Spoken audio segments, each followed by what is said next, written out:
تکبر اور کبھی کبھی زبان کے الفاظ انسان کا بنی بنائی محنت برباد کر دیتے ہیں۔ وہ شیطان جو خود کو خود بہت معزز سمجھ رہا تھا، اللہ نے اس کو کیا ٹائٹل دیا؟ انک من الصاغرین، تو ذلیل ہے۔ تو اب دیکھیں وہ تمام لوگوں کے لیے یہ بڑی ایک نصیحت بھی ہے، اور قرآن پاک کا یہ مقام ہماری اس عقیدے کی اصلاح کرتا ہے۔ بہت سے لوگوں کا یہ عقیدہ ہے کہ اللہ تعالیٰ نیک لوگوں کی دعائیں رد نہیں کرتا، اللہ تعالیٰ برے لوگوں کی دعائیں قبول نہیں کرتا۔ یہ عقیدہ جب ان کے ذہن میں آتا ہے تو وہ کہتے ہیں کہ چونکہ ہم گناہ گار ہیں اس لیے ہمیں اپنی دعا کو وزنی کرنے کے لیے کسی نیک انسان کی سفارش یا سہارے کی ضرورت ہے۔ اسی ایک بات کو لے کر بہت سے لوگ کسی مزار میں جاتے ہیں اور وہاں پر جا کر فاتحہ خوانی کر کے دعا مانگتے ہیں۔ کوئی لوگ نبی کریم صلی اللہ علیہ وآلہ وسلم کا وسیلہ درمیان میں ڈالتے ہیں۔ ان سے پوچھا جائے کہ آپ ایسا کیوں کرتے ہیں تو وہ کہتے ہیں چونکہ ہم گناہ گار ہیں اس لیے شاید اللہ ہماری عرضی قبول نہ کرے۔ شیطان سے بڑھ کر تو کوئی اللہ کا دشمن نہیں۔ آپ نے ابھی پڑھا ہے کہ اللہ تعالیٰ نے اس کو ذلیل کر کے اپنی محفل سے نکل جانے کا حکم دیا۔ اس نے تو اللہ سے ایک دعا کی، اس نے کہا اللہ تعالیٰ مجھے قیامت کے دن تک کی مہلت دے دیجیے، تو اللہ تعالیٰ نے اس کی دعا بھی قبول کی اور فرمایا ٹھیک ہے تمہیں قیامت کے دن تک کی مہلت دی جاتی ہے۔ تو یہ اللہ کی مرضی ہے، اللہ کو کوئی انفلوئنس نہیں کر سکتا۔ اور یہاں پہ آپ کو یاد کروا دوں، ابھی ہم نے چوتھے پارے میں پڑھا تھا کہ نبی کریم نے شہدائے احد کے بعد جو احد کے جتنے بھی جنہوں نے مسلمانوں کے خلاف جنگ کی تھی ان کا نام لے کر نماز میں بد دعا کی تھی، تو اللہ نے فرمایا تھا لیس لک من الامر شیء ان یتوب علیہم او یعذبہم۔ اے نبی آپ کی انفلوئنس کرنے سے، دعا یا بد دعا کرنے سے یا ریکمینڈ کرنے سے ہم کسی کو معاف کرنے یا عذاب نہیں کر سکتے، ہماری مرضی ہے۔ اور جب اللہ کے نبی نے عبداللہ بن ابی کے بارے میں دعا کی تھی تو قرآن میں اللہ نے فرمایا اے نبی 70 بار بھی دعا مانگو نہیں قبول کرنی، نہیں معاف کرنا میں نے۔ تو آپ یہ اپنے عقیدے کی اصلاح کیجئے، اللہ تعالیٰ ہر کسی کی دعا سنتا ہے، یہ اللہ کی مرضی ہے۔ اللہ بڑے گناہ گار سے گناہ گار کی دعا بھی سن لے، اللہ بڑے نیک سے نیک انسان کی دعا بھی رد کر دے۔ اور حضرت نوح نے اپنے بیٹے کے بارے میں دعا کی، اللہ نے نہیں سنی۔ شیطان نے کہا اللہ تعالیٰ مجھے قیامت کے دن تک کی مہلت دے دے، اللہ تعالیٰ نے دے دی، تو یہ اللہ کی مرضی ہے۔ اب اس نے آگے سے چیلنج کیا اللہ تعالیٰ میں ان کے سیدھے راستے پر بیٹھوں گا، پھر میں آگے سے آؤں گا، دائیں سے آؤں گا، بائیں سے آؤں گا، آگے سے آؤں گا، پیچھے سے آؤں گا۔ اب دیکھیں ذرا اس کی پلاننگ دیکھیں، اس کے دعوے دیکھیں اور وہ وعدے دیکھیں، تو پھر تو بنتا ہے نا کہ اللہ کے ذکر کے قلعے میں خود کو محفوظ کر لیں۔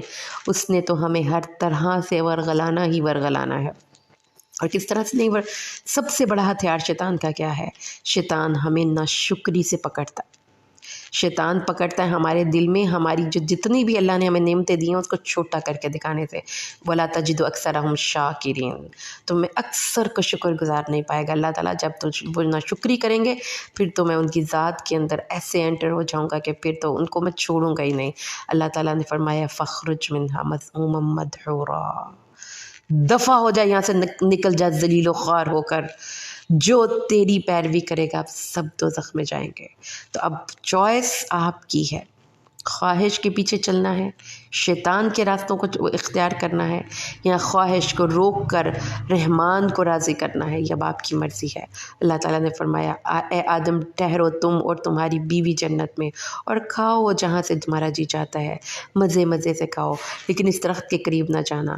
تو شیطان نے ان کو وسوسہ اندازی کی۔ ابھی ہم نے پڑھا تھا نا وسوسہ کا مطلب ایک خیال بار بار اس کے دماغ میں آتا رہا، اور آخرکار انہوں نے اس درخت کا پھل کھا لیا، اور جب پھل کھا لیا تو کیا ہوا، ان سے جنت کے لباس اتر گئے اور وہ جنت کے پتوں سے اپنے جسم کو ڈھانپنے لگے۔ اور پھر اللہ تعالیٰ نے ان کو آواز دی اے اب آدم و حوا، کیا میں نے تم دونوں کو منع نہیں کیا تھا کہ اس درخت کے قریب مت جانا، اور تم لوگوں کو وارن کیا تھا کہ شیطان بی ویئر، شیطان سے آگاہ رہو، وہ تم دونوں کا دشمن ہے۔ وہ پھر کہنے لگے ربنا ظلمنا انفسنا وان لم تغفر لنا وترحمنا لنکونن من الخاسرین۔ انہوں نے شیطان بن کر کھڑے نہیں ہو گئے تھے اکڑ کر، انہوں نے فوراً عاجزی سے معافی مانگ لی تھی، تو پھر اللہ نے ان کو معاف کر دیا۔ پھر اللہ تعالیٰ نے کہا اترو اس جنت سے، تم میں سے بعض کے دشمن ہیں، تمہارا زمین میں ایک وقت تک ٹھکانا ہے، لیکن جس کے پاس آسمان سے ہدایت آ جائے گی پھر وہ واپس جنت میں جائے گا. یہ ساری باتیں بتا دیں. اللہ تعالیٰ نے فرمایا اب شیطان نے کیا کیا تھا جنت میں، اس یہاں پر ایک نئی ڈائمنشن کیا پتہ چلی.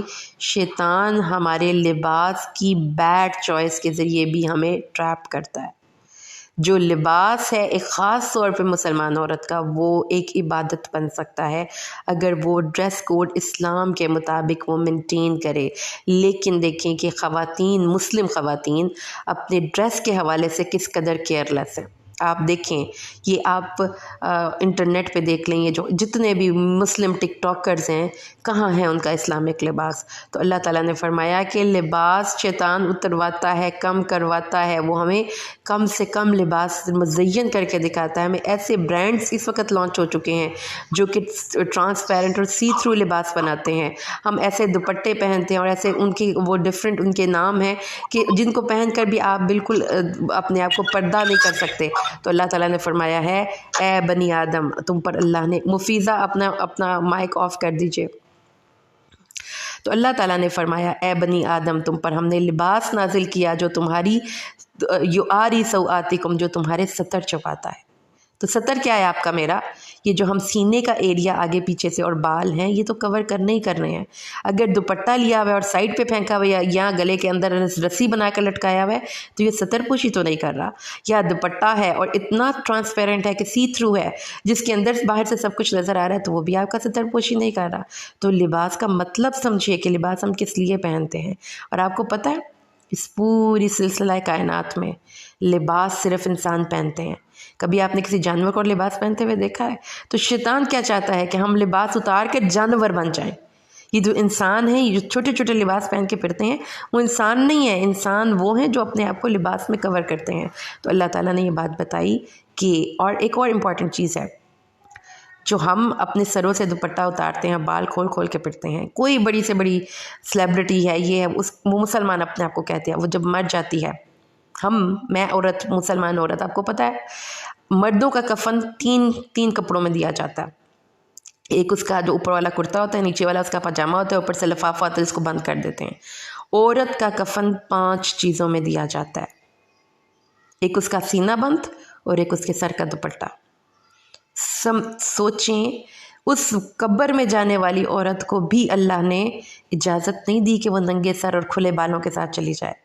اس کے تب بھی اللہ کے نبی نے جب اپنی ایک بیٹی کا انہوں نے کفن دینا تھا تو آپ نے ان کو گائیڈ کیا تھا کہ اس کے بالوں کو آگے کر کے اس کی لڑے سے بنا دیجئے. تو پیاری بہنوں، اپنے آپ کو کور کریں، آپ تب اللہ کے قریب ہوں گی. ڈریس ٹو امپریس اللہ. یہ نہیں ہے کہ آپ کا ڈریس بڑا خوبصورت ہے اور آپ کو 10 لوگوں نے دیکھ لیا، ان 10 گندی نگاہوں نے آپ کو اللہ سے دور کیا. اسی لیے حدیث میں آتا ہے کہ جو عورت اپنے آپ کو بے پرد کر کے جاتی ہے، جب تک وہ گھر میں آ کر غسل جنابت نہ کرے، وہ زنا کرنے والی آنکھیں بھی زنا کرتی ہیں، آپ کے ہاتھ بھی زنا کرتے ہیں، آپ کی زبان بھی زنا کرتی ہے. تو یہاں تو شرمگاہ اس کی تصدیق کر دیتی ہے، تکذیب کر دیتی ہے، خالی شرمگاہ کا زنا نہیں ہوتا. تو لباس یہ بھی بہت بڑا فتنہ ہے آج کے دور کا. اللہ تعالیٰ نے فرمایا اور لباس التقوی ذالک خیر، تقوی کا لباس ویئر کریں. تو یہ بھی آج آپ نے عید پہ ادھر جب بھی کبھی ڈریس بنانا ہے تو ذہن میں رکھ کے ڈریس بنائیں. کسی شادی کے فنکشن میں جانا ہے، کسی کے گھر جانا ہے، زینت کو اللہ نے منع نہیں کیا، بے پردگی، بے حیائی کو منع کیا ہے. ایسا لباس یا اس طریقے سے لباس کو کیری کرنا کہ آپ کا ستر نہ چھپے، وہ منع ہے. وہ مرد ہوں یا عورتیں ہوں. اور عورتوں کا لباس مردوں سے مشابہت کرتا ہوا وہ بھی اللہ نے نہیں پسند کیا.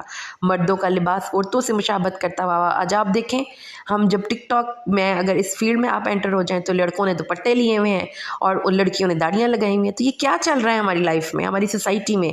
کیونکہ ہمیں قرآن نہیں پڑھا، ہمیں پتہ ہی نہیں کہ ہمارا ایک ڈگنیٹی کس چیز میں ہے. اس لیے اللہ تعالیٰ نے یہ بات ہمیں سمجھائی کہ لباس التقوی ذالک خیر. جب بھی کبھی لباس کا سلیکشن کرنی ہے تو ایک طرف اللہ کی رضا ہے، ایک طرف آپ کی خواہش ہے. تو جو آپ نے ٹرینڈز کو اسی صورت میں فالو کرنا ہے اگر وہ دین اسلام سے نہیں ٹکراتے. اور پھر اللہ تعالیٰ نے بڑے آرام سے ہمیں یہ بات سمجھائی. یہاں پر لباس کے حوالے سے کافی ڈسکشن ہے، کی جا سکتی ہے، ٹائم کی شارٹیج کی وجہ سے ہم نہیں کر پا رہے، ورنہ ہم پورا اسلام کی ایک فلسفی بتا سکتے ہیں کہ ڈریس کی فلسفی کیا ہے. اے بنی آدم، تمہیں شیطان فتنے میں نہ ڈال دے، جیسا کہ اس نے تمہارے ماں باپ کو جنت سے ان کے لباس اتروا کر نکلوایا تھا، وہ اور اس کا قبیلہ تمہیں وہاں سے دیکھتے ہیں جہاں سے تم ان کو نہیں دیکھتے۔ تو جب حدیث میں آتا ہے کہ جب آپ انڈریس ہوتے ہیں تو بسم اللہ الرحمن الرحیم اس کو ڈریس اتارنے سے پہلے پڑھنی ہے آپ نے، کیونکہ شیطان آپ کو دیکھتے ہیں، یہ قرآن کہتا ہے۔ تو اسی لیے پھر جب آپ واش روم جائیں گے تو وہاں پہ بھی اس کی دعا پڑھیں گے۔ اور پھر اس کے بعد اس کو کنیکٹ کیا اللہ تعالیٰ نے وہ مشرکین کی ان رسوم سے کہ وہ بیت اللہ کا برہنہ طواف کرتے تھے اور کہتے تھے کہ اللہ نے ہمیں اس چیز کا حکم دیا، تو اللہ تعالیٰ فرماتے ہیں ایسی بے حیائی کا اللہ کبھی بھی حکم نہیں دے سکتا۔ اس لیے یا بنی آدم خذوا زینتکم عند کل مسجد، لیکن لباس میں سادگی ہوگی، لباس میں ستر پوشی ہوگی، لباس میں زینت بھی ہوگی، یعنی صاف ستھرا نیٹ کلین لباس پہنے۔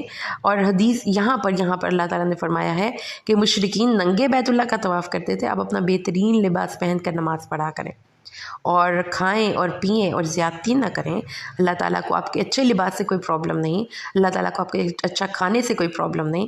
اللہ تعالیٰ تو خوش ہوتا ہے کہ میری نعمت یہ بندہ استعمال کر رہا ہے، صرف کس بات پہ ممانعت ہے کہ آپ نے اسراف نہیں کرنا۔ تو لباس کی قیمت کے اعتبار سے بھی اسراف آج کل لوگ کرتے ہیں، لباس کی کوانٹٹی اور کوالٹی کے اعتبار سے بھی اسراف کرتے ہیں۔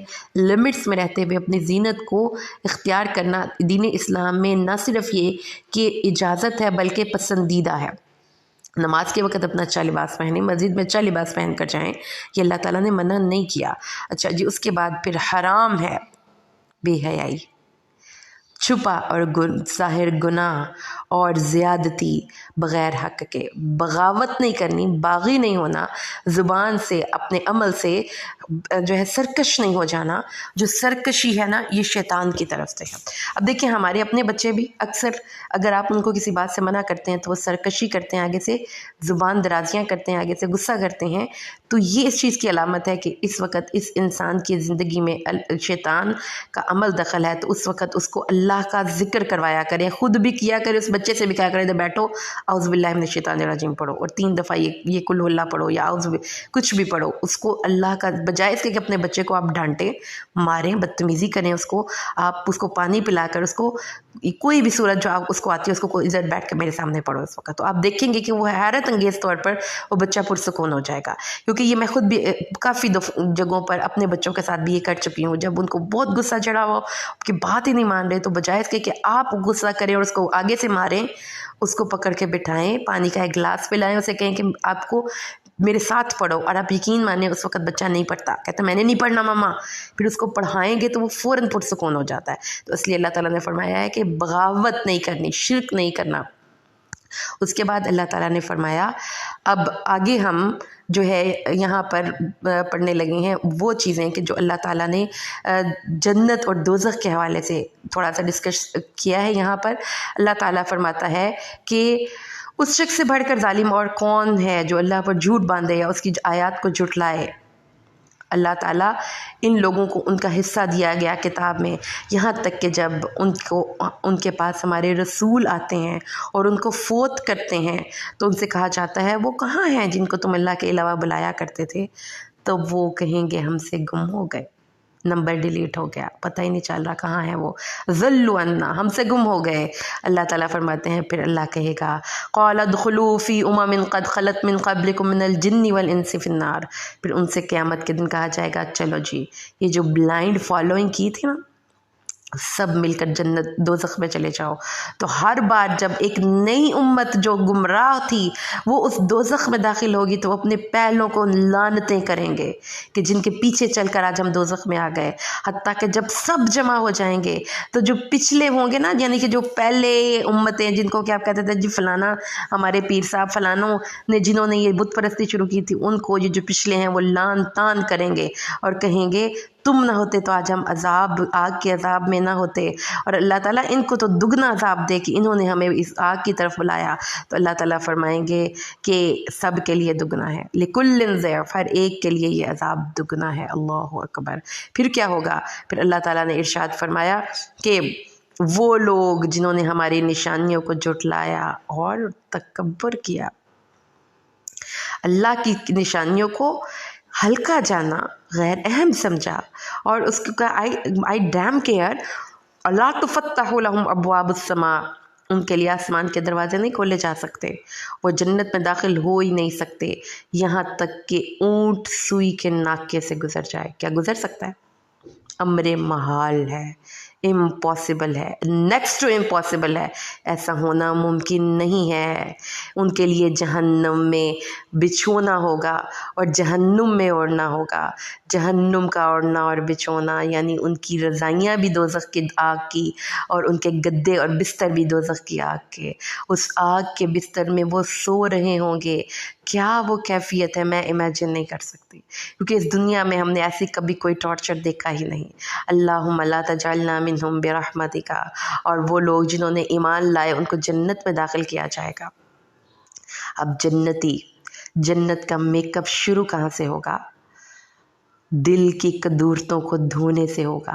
وَنَزَعْنَا مَا فِي صُدُورِهِم مِّن غِلٍّ، دلوں میں کوئی کسی کے خلاف بات رہ ہی جاتی ہے، کبھی انسان ہے ہم، کوئی بھی 100% پرفیکٹ نہیں، تو قیامت جنت میں جانے سے پہلے ان کے دل کو نیٹ کیا جائے گا، پھر وہ وہاں پر جا کر کہیں گے الحمدللہ الذی ہدانا لہذا وما کننا لنہتدی لولا ان ہدانا اللہ۔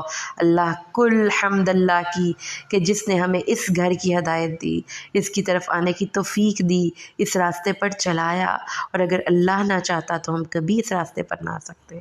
یہ ہیں جنتی، عاجز، اترانے والے نہیں کہ ہم نے بڑی نیکیاں کی، ہم نے بڑے صدقہ خیرات کیے، ہم نے بڑا جہاد کیا۔ تو یہ آپ نے بھی اپنے اندر یہ ایبلٹی، یہ خصوصیت ڈیولپ کرنی ہے کہ نیکی کرنے کے بعد اس پہ اترانا نہیں ہے اور کسی دوسرے کو اپنے سے کمتر نہیں سمجھنا، ججمنٹل نہیں ہو جانا کہ اس نے نماز نہیں پڑھی تو یہ تو دوزخی ہے، اس نے تو حجاب نہیں لیا یہ تو دوزخی ہے، یہ تو سود کھاتا ہے یہ تو دوزخی ہے۔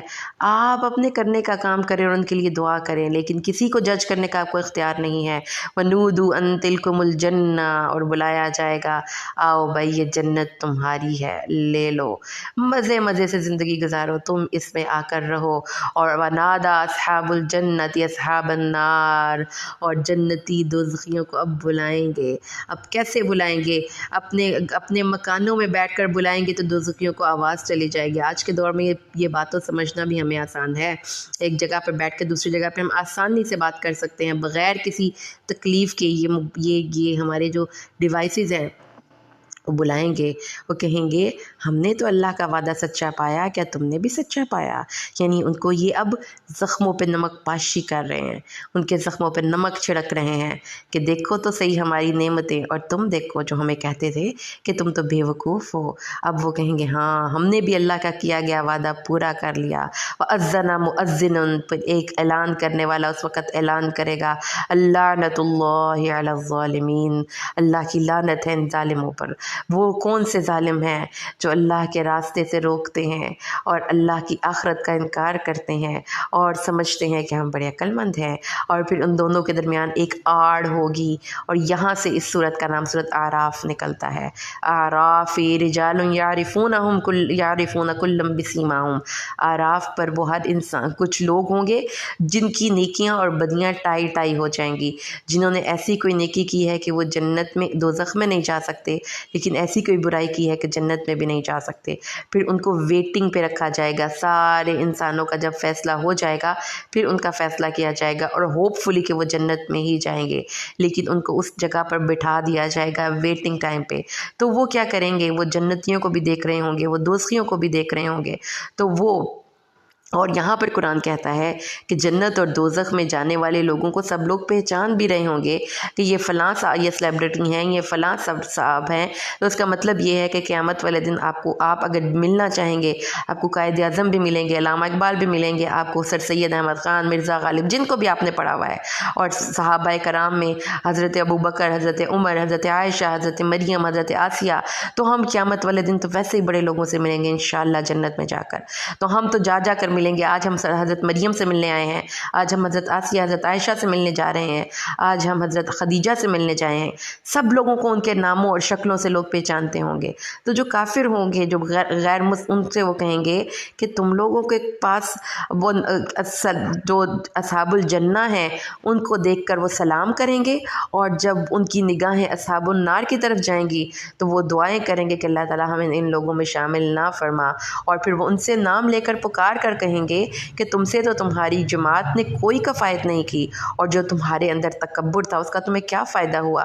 تو اللہ تعالیٰ یہ وہی لوگ ہیں نا جنتی جن کے بارے میں تم کہتے تھے کہ یہ تو بیچارے غریب غربا ہیں, دیکھو آج ان کا عیش اور ٹھاٹھ دیکھو. یہ خوف اور غم سے نجات پا کر اس جنت میں آ گئے ہیں. پھر جو جنتی ہوں گے وہ دوزخی ہوں گے.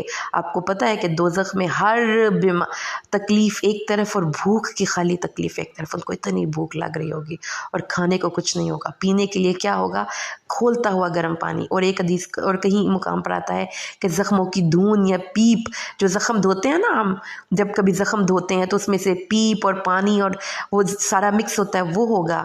یا پھر ان کے زخموں سے نکلتے ہوئے گندا مواد جو ندیوں نالوں کے صورت میں دوزخ میں ادھر ادھر بکھرا ہوا ہوگا, ان کو وہی ڈول بھر بھر کر پینے کے لیے دیا جائے گا. اللہم لا تجعلنا منہم برحمتک. پھر ان کو اتنی پیاس لگے گی کہ وہ کہیں گے ہمیں پانی دو. جب ان کو پانی دیا جائے گا تو وہ اتنا گرم ہوگا کہ ان کے منہ کی ساری کھال جل جائے گی. تو یہ کیفیت دیکھ کر وہ چیخ چیخ کر پکار کر جنتیوں سے کہیں گے ہمیں تھوڑا سا ٹھنڈا پانی دے دو. ایک ونادى اصحاب النار اصحاب الجنہ, ہم پی نہیں لیتے, ہمیں اوپر سے پھینک دو, ہم محسوس تو کریں کہ ٹھنڈا پانی, ٹھنڈا میٹھا پانی ہوتا کیا ہے. تو دوزخی جنتیوں سے کہیں گے جنت کا کھانا اور جنت کا پانی دوزخیوں کے لیے حرام ہے. اللہم لا تجعلنا منہم برحمتک. کون سے دوزخی جنہوں نے اپنے دین کو کھیل اور تماشا بنا لیا تھا. مجھے یہ چیز پڑھ کر بڑا خوف آتا ہے کہ جب میں پٹاخے بجاتے ہوئے نوجوان بچوں کو دیکھتی ہوں تو مجھے قرآن کی اس آیت کو پڑھ کر بڑا خوف آتا ہے کہ ہم نے بھی تو اپنے دین کو یہ کھیل اور تماشا بنا لیا ہے کہ چھتوں پر چراغاں کرتے ہیں, یہ پٹاخے بجاتے ہیں اور پتہ نہیں کیا کچھ کرتے ہیں, اور ہم اس کو دین سمجھتے ہیں. ہم 12 ربیع الاول پہ ڈک لگاتے ہیں, گانے گاتے ہیں, ڈانس کرتے ہیں. اللہ تعالیٰ فرماتے ہیں ایسے لوگ دوزخ میں جائیں گے جنہوں نے دین کو کھیل اور تماشا بنا لیا. یہ شان رمضان کی ٹرانسمیشن کے نام پر اپنا بھی اور بہت سے لوگوں کا وقت ضائع کرنے والے, دین کو کھیل اور تماشا بنا لینے والے لوگ, جن کو دنیا کی زندگی نے دھوکے میں ڈال دیا تھا, تو آج دوزخ میں پھینک کر ہم ان کو بھول جائیں گے جیسے وہ دنیا میں رہ کر ہمارے آج کے دن کی ملاقات کو بھول گئے تھے. اس لیے اللہ سے ڈریں, کیونکہ اللہ تعالیٰ نے فرمایا ہے کہ جن لوگوں نے اس کو قیامت کے دن کو بھول کر زندگی گزاری ہے, وہ قیامت والے دن اتنی آرزو کریں گے کہ کاش کوئی سفارشی مل جائیں جو اللہ کے سامنے ہماری سفارش کر دیں, یا ہمیں دوبارہ دنیا میں بھیج دیا جائے, ہم اچھے عمل کریں ان عملوں کے علاوہ جو ہم عمل کرتے تھے. نقصان اٹھایا ان لوگوں نے جنہوں نے آخرت کے دن کی ملاقات کو جھٹلایا, جنہوں نے اس دن کی ملاقات کی تیاری نہیں کی. اللہ تعالیٰ سے دعا مانگے کہ اللہ تعالیٰ ہمیں صحیح معنوں میں سمجھائے کہ ہم نے کس چیز کو اہمیت دینی ہے. پھر اللہ تعالیٰ نے آگے فرمایا اپنے رب سے دعا مانگو عاجزی سے اور خفیہ, ادعوا ربکم تضرعا وخفیہ, خفیہ چپ کے عاجزی سے دعائیں مانگنی چاہیے اللہ تعالیٰ سے, کیونکہ جو اونچی اللہ تعالیٰ حد سے گزر جانے والے لوگوں کو پسند نہیں کرتے. تو یہ جواب مل گیا ان لوگوں کو جو یہ کہتے ہیں کہ اللہ تعالیٰ ہم گناہ گاروں کی نہیں سنتا اور اللہ تعالیٰ کسی نیک کے رد نہیں کرتا, اس لیے ہمیں کسی نیک بندے کے سہارے کی ضرورت ہے, اس کی سفارش کی ضرورت ہے. تو اللہ تعالیٰ تمہیں خود کہہ رہے ہیں مانگو مجھ سے, اور جو نہیں مانگتا وہ میں اس کو نہیں پسند کرتا, جو حد سے گزر جانے والا ہے. تو اس لیے جو شیطان آپ کو کہتا ہے کہ اللہ تعالیٰ آپ کی نہیں سنتا, اس کو تھپڑ مار کے اپنی زندگی سے نکالیں. اللہ ہر ایک کی سنتا ہے. اللہ تعالیٰ وہ ہے جو اپنی رحمت سے آگے ہواؤں کو بادلوں کی صورت میں اور ہواؤں اور بادلوں کو بھیجتا ہے, اور جب وہ ہوائیں بادلوں کو کسی مردہ شہر کی طرف لے جاتی ہیں تو پھر ہم اس مردہ شہر سے زندگی کی بہار نکالتے ہیں.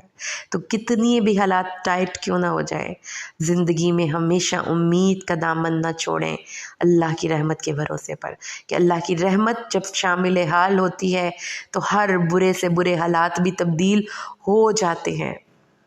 اب آگے حضرت نوح کا ذکر آتا ہے. جیسا کہ ہم نے پڑھا تھا پہلی دفعہ، ہم اب نبیوں کا ذکر پڑھیں گے پورے قرآن میں جتنا بھی ہم نے پڑھا ہے. میں نے آپ کو یہ بتایا تھا کہ نبیوں کی آمد ضروری تھی، اس لیے کہ جو نبی ہیں وہ انسانوں کو ان اصولوں تک رہنمائی دیتے ہیں جو اللہ کو پسند ہے. تو اس لیے دراصل اللہ تعالیٰ کی پسند یا ناپسند تک رسائی کا ذریعہ نبی ہے. تو جو بندہ نبی کی بات مانتا ہے وہ دراصل اللہ کی بات مانتا ہے، اور جو نبی کو جھٹلاتا ہے وہ انڈائریکٹلی اللہ کو جھٹلاتا ہے. تو جو نبی کی بات نہیں مانتے ان کے انجام بڑے بھیانک ہوتے ہیں. نوح علیہ السلام سے ہم بات کو شروع کرتے ہیں. نوح علیہ السلام اپنی قوم کی طرف گئے تو انہوں نے کہا اے میری قوم اللہ کی عبادت کرو، اللہ کے علاوہ تمہارا کوئی معبود نہیں، اور میں تم پر عذاب عظیم کے دن سے ڈرتا ہوں. تو ان کی قوم کے سرداروں نے کہا تم تو گمراہی میں ہو. ٹرولنگ، بدتمیزیاں، ان کو ریجیکشن، جھوٹے کہنا. انہوں نے کہا میری قوم مجھے کوئی بیوقوفی نہیں، میں اللہ کا رب العالمین کا رسول ہوں اور تمہیں اپنے رب کا رسالہ پہنچاتا ہوں اور تمہارے لیے خیر خواہ ہوں، اور اللہ کی طرف سے وہ جانتا ہوں جو تم نہیں جانتے. تو ان کے پاس ایک نصیحت آ گئی، انہوں نے اس کو جھٹلایا. تو حضرت نوح کو اور ان کے ساتھ جتنے بھی لوگ تھے ان کو نجات مل گئی، اور ہماری نشانیوں کو جھٹلانے والے لوگ غرق ہو گئے. تو انجام دیکھ لیا، نبی کو جھٹلانے کا انجام، سیلاب میں غرق کر دیے گئے. پھر عاد کی طرف ان کے بھائی ہود کو بھیجا. عاد کون تھے؟ یہ دراز قد 60 ہاتھ لمبے ان کے قد تھے، جیسے بڑی بڑی کھجور کے تنے ہوں، اور یہ لوگ پہاڑوں کو تراش کر گھر بناتے تھے. لیکن انہوں نے بھی اپنے نبی کو جھٹلایا، اور جب ان کے نبی نے ان کو آ کر کہا اللہ کی عبادت کرو، پہلا دعویٰ توحید کا تھا جو ان سے پیش کیا گیا. اور ان کے سرداروں نے کہا تم تو بے وقوف ہو اور تم تو جھوٹے ہو. دیکھیں یہ جو کوئی جو نیکی کا کام لے کر کھڑا ہوتا ہے نا، نہ اس کی کوئی پذیرائی ہوتی ہے، نہ اس کو کوئی ہار پھول پہناتا ہے، نہ اس کو کوئی سرٹیفکیٹ ملتے ہیں. لوگ اس کو باتیں سناتے ہیں، اور یہی انہوں نے کیا. اور حضرت ہود نے کہا مجھے کوئی بیوقوفی نہیں، میں تو اللہ رب العالمین کا رسول ہوں اور اپنے رب کے پیغامات تم تک پہنچاتا ہوں، اور میں ایک امانت دار رسول ہوں. کیا تمہیں یہ تعجب ہوا ہے کہ تمہارے پاس ایک رسول آئے جو تمہارے رب کی طرف سے ہو اور تمہیں ڈرائے؟ تو یاد کرو اللہ تعالیٰ نے تمہیں حضرت نوح کی قوم کے بعد زمین میں آباد کیا ہے، اور تمہیں اتنے بڑے بڑے جسم دیے ہیں. اتنی نعمت کے بعد تم اللہ کا کیوں شکر ادا نہیں کرتے؟ اللہ کے مطابق کیوں عمل نہیں کرتے؟ وہ کہنے لگے جا اتنا تو آ گیا ہے، توحید لاؤ بھائی جو تمہیں عذاب لاتے ہو. تو برائی کے ساتھ ڈٹائی اللہ کو سخت ناپسند ہے. برائی کے ساتھ عاجزی، یہ ہے آپ کے گناہ کے معافی کا ذریعہ. برائی کے ساتھ سرکشی اور ڈٹائی اور آگے سے کھڑے ہو جانا اور اپنی بات پہ بالکل شرمندگی نہیں، تو اللہ تعالیٰ ایسے بندے کو بالکل پسند نہیں کرتا. اب یہ برائی کے ساتھ ڈٹائی ہے، اور جب ڈٹائی ہو جاتی ہے تو پھر کیا ہوتا ہے؟ تو اللہ تعالیٰ نے فرمایا ہم نے اپنی رحمت سے ہود کو اور اس کے ساتھیوں کو نجات دی، اور ظالموں کی جڑ کاٹ دی. ان کی جڑ کٹ گئی، مطلب وہ کبھی دوبارہ نہ ان کی نسل ہی آگے نہیں بڑھی، بس وہ جہاں پہ تھے وہ وہیں پہ ختم ہو گئے. اور پھر سمود کی طرف ان کے بھائی صالح کو بھیجا. اس نے کہا میری قوم اللہ کی عبادت کرو، اللہ کے سوا تمہارا کوئی معبود نہیں، اور یہ اللہ کی اونٹنی ہے، تمہارے لیے نشانی ہے، اس کو چھوڑو کہ زمین میں کھاتی چرتی پھرے، اور اس کو بری نیت سے ہاتھ بھی مت لگانا. لیکن انہوں نے، اور یاد کرو اللہ نے تمہیں عاد کے بعد زمین میں جگہ دی تھی، اور تمہیں وہ جو تھے نا ان کی جو سمود تھی، یہ بھی بڑے آرٹیٹیکٹ قسم کے آرٹسٹک لوگ تھے. وہ اپنی زمین میں بڑے بڑے محلات بناتے تھے اور وہاں پہ یادگاریں بناتے تھے، اور یہ اسی کاموں میں پڑے ہوئے تھے. انہوں نے کہا اللہ کی عبادت کرو، اور انہوں نے بھی ڈٹائی سے اللہ کی اس نشانی اونٹنی کے پاؤں کاٹ ڈالے. اور پھر اپنے نبی سے کہا دیکھو صالح، اپنے کام سے کام رکھو، تم ہماری کمیونٹی میں کوئی بڑے طاقتور نہیں ہو، ہم تمہیں یہاں سے نکال سکتے ہیں، تمہیں مقدمہ چلا سکتے ہیں، تمہیں یہاں سے ہمارے اصولوں کے مطابق زندگی گزارنی ہے تو گزارو، ورنہ ہم تمہیں یہاں سے نکال دیں گے. تو صالح انہوں نے بھی تکبر کیا، اب یہ میں مشترکہ کریکٹرائزیشن کروا رہی ہوں آپ کو کہ ان سب لوگوں نے تکبر کیا اور انہوں نے کہا انا بالذی آمنتم بہ کافرون، ہم نہیں مان رہے بھائی، جو تمہارا دل کرتا ہے کرو. اور انہوں نے اونٹنی کے پاؤں کاٹ ڈالے اور اپنے رب کے حکم کی نافرمانی کی، اور انہوں نے کہا اے صالح لے آ جو تو ہم سے وعدہ کرتا ہے اگر تم مرسلین میں سے ہے.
صالح، اور پھر آگے چلیں تو بات آتی ہے حضرت لوط علیہ السلام کی، جو بے حیائی میں بے مثال قوم تھے.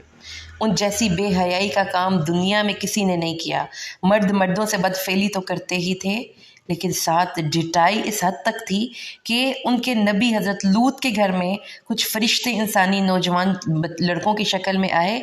ساری قوم کے لوگ ان کو لینے پہنچے ہوئے ہیں، دے دو بھائی یہ لڑکے، ہم نے ان سے بدفعلی کرنی ہے. تو ڈٹائی کے ساتھ برائی. تو یہ کیفیت ہو چکی ہے ہماری قوم کی بھی کہ برائی اوکے ہے اور نیکی کے راستے پر چلنے والے بندے کو باتیں سننی پڑتی ہیں. تو یہ جتنی برائیاں ہیں نا ذرا اس کو نوٹ کریں. حضرت نوح کی قوم شرک کرتی تھی، یہ جو حضرت لوط کی قوم تھی یہ بدفعلی کرتی تھی، مردوں کے ساتھ بدفعلی کرتے تھے، اور جب ان کو منع کیا جاتا تھا تو وہ آگے سے ڈٹائی کے ساتھ بدتمیزی کرتے تھے. اور ان کو کہا ایسی بے حیائی کا کام کہ عورتوں کو چھوڑ کر مردوں کے ساتھ اپنی شہوت پورے کرتے ہو. انہوں نے کہا بھائی یہ تو بڑے پاک صاف لوگ ہیں، آپ کا ہماری بستی میں کام ہی کیا ہے، آپ یہاں سے چلے جائیں.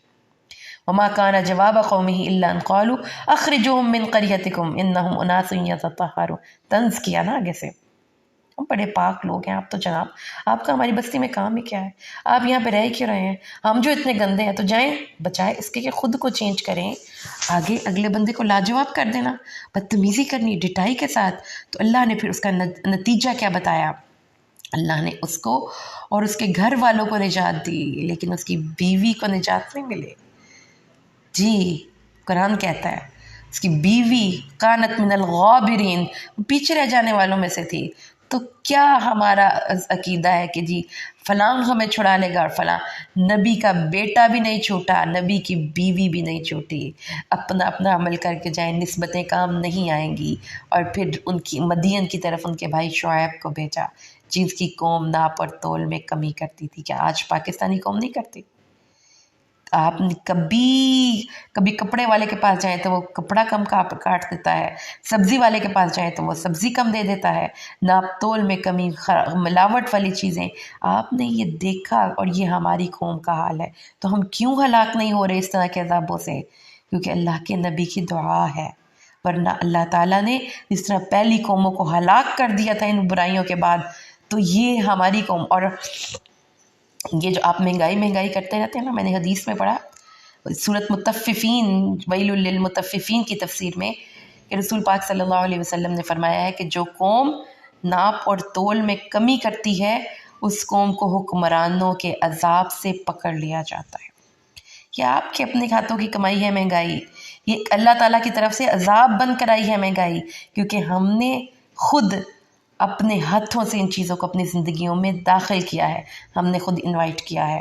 تو حضرت شعیب نے اپنی قوم سے کہا ناپ اور تول پورا دو، لوگوں کو ان کی چیزیں کم نہ دو، اور راستوں زمین میں فساد نہ مچاؤ. کیا کرتے تھے؟ کرپٹ لوگ تھے. یہ جو اب بڑے لیول پہ اگر آپ بات کرتے ہیں تو کرپشن کیا ہے کہ جو آپ کا حق نہیں وہ آپ لے رہے ہیں.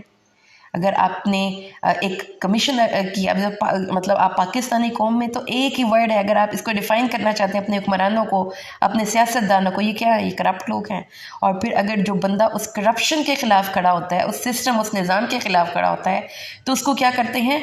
اس کو پھر سب لوگ حملہ کرتے ہیں اور اس کو وہاں سے نکالنے کی کوشش کرتے ہیں۔ یہ قرآن کہہ رہا ہے اس وقت یہاں پہ۔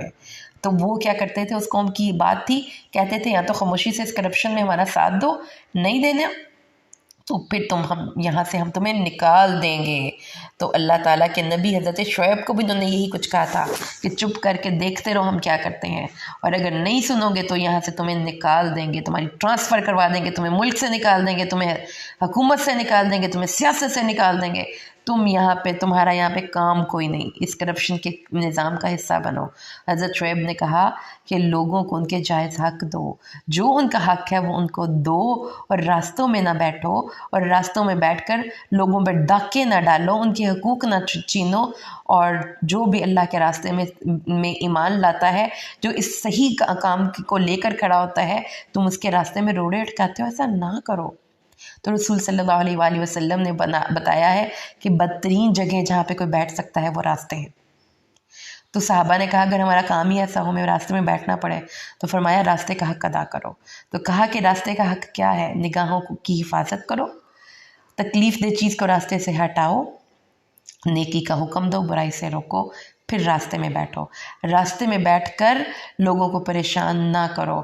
تو اور یاد کرو جب تم تھوڑے تھے تو اللہ نے تمہیں زیادہ کر دیا، تو اگر ایک جماعت تم میں سے ایمان لاتی ہے اور دوسری جماعت ایمان نہیں لاتی تو پھر منتظر رہو، دیکھو کہ انجام کس کا بہتر ہوتا ہے۔ یہاں پہ جا کر ہمارا 8واں پارہ آج الحمدللہ مکمل ہو چکا ہے۔ اللہ تعالیٰ سے دعا کریں اللہ قرآن کو صحیح معنوں میں سمجھ کر پڑھنا اور عمل کرنا ہمارے لیے آسان کرے، کیونکہ اللہ کی کتاب سے ہی ہدایت ہے، اور اللہ سے دعا کریں اللہ تعالیٰ دنیا اور آخرت کی جتنی بھلائیاں اس نے اپنے نظر میں رکھی ہیں اللہ تعالیٰ ہم سب کو اس میں حصہ نصیب فرمائے۔ اللہ تعالیٰ ہمارے والدین کے لیے اس کتاب کو صدقہ جاریہ بنائے، ہمارے اساتذہ کے لیے بنائے، ہمارے گھروں میں سے خیر و برکات کو نازل فرمائے۔ بارک اللہ لی و لکم فی القرآن الحکیم ونفعنی و ایاکم بالآیات والذکر الحکیم۔ اللہم ارحمنی بالقرآن واجعلہ لی اماما ونورا وہدا ورحمہ۔ اللہم ذکرنی منہ ما نسیت وعلمنی منہ ما جہلت وارزقنی تلاوتہ آناء اللیل وآناء النہار واجعلہ لنا حجتا یا رب العالمین۔ سبحان ربک رب العزة عما یصفون وسلام علی المرسلین والحمد للہ رب العالمین۔ جی تو اس میں سے جو ایکشن پوائنٹ آپ سب لوگوں نے نکالنے ہیں ایک دفعہ ریپیٹ کر لیجئے۔ ہم نے ہر روز اللہ کی یاد کا سہارا لینا ہے، کیونکہ جب ہم اللہ کو بھول جاتے ہیں تو شیاطین ہمیں انفلوئنس کرنے کی ایبیلٹی حاصل کر لیتے ہیں۔ اس بات کو کسی نے آج کے بعد نہیں بھولنا کہ جب بھی کوئی پریشان ہو، کوئی غصے میں ہو، کوئی اداس ہو، تو اس وقت اس کو زیادہ اللہ کو یاد کرنا ہے۔ یہ بات اگر ایک بھی پوائنٹ آج آپ نے اس سے اپنی زندگی میں لیا تو انشاءاللہ ہمیں پڑھنے کا فائدہ ہوگا۔ دوسری چیز ڈریس کے حوالے سے قرآن نے ہمیں یہاں پہ بالکل گائیڈ کیا ہے، تو آج اگر آپ کے ڈریس کو دوبارہ سے ری تھنک کرنا انشاءاللہ ہم نے ڈریس ٹو امپریس اللہ، کسی بھی حوالے سے، ٹھیک ہے جی۔ اور باقی آپ نے جو کچھ بھی سیکھا وہ اپنے گروپ میں فارورڈ کر دیجیے گا تاکہ باقیوں کو بھی اس کا فائدہ پہنچے۔ بارک اللہ۔ اس کے بعد ہم اس کو دعا پڑھتے ہیں، سبحانک اللہم و بحمدک اشہد ان لا الہ الا انت استغفرک و اتوب الیک۔ السلام علیکم ورحمۃ اللہ وبرکاتہ۔